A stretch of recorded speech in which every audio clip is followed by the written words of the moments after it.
আফগানিস্তানকে সম্পূর্ণ স্বাধীন রাষ্ট্র হিসেবে রাখা উচিত এবং এর ভূখণ্ডে কোনো বিদেশি সামরিক ঘাঁটি থাকা উচিত নয়, এমন অবস্থান পূর্ণ ব্যক্ত করেছে রাশিয়া। শুক্রবার 17 অক্টোবর এক প্রতিবেদনে খবর দিয়েছে ইরান ভিত্তিক মেহর নিউজ।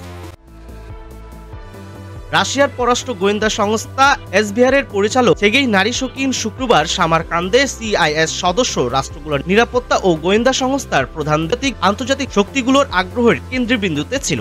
রাশিয়ার অবস্থান হলো দেশটি যেন স্বাধীন থাকে এবং তার ভূখণ্ডে কোনো সামরিক ঘাঁটি না থাকে। এটি কেবল আঞ্চলিক রাষ্ট্রগুলোর জন্যই নয়, বরং আফগান জনগণের স্বার্থেও জরুরি। তিনি আরও বলেন, রাশিয়া মনে করে আফগানিস্তানদের সঙ্গে খোলামেলা সমান মর্যাদার সংলাপ ও পারস্পরিক স্বার্থ সংশ্লিষ্ট সহযোগিতায় বজায় রাখা প্রয়োজন। বর্তমানে পারস্পরিকভাবে লাভজনক অর্থনৈতিক সহযোগিতার পরিকল্পনা প্রণয়ন করা হচ্ছে বলে জানান তিনি।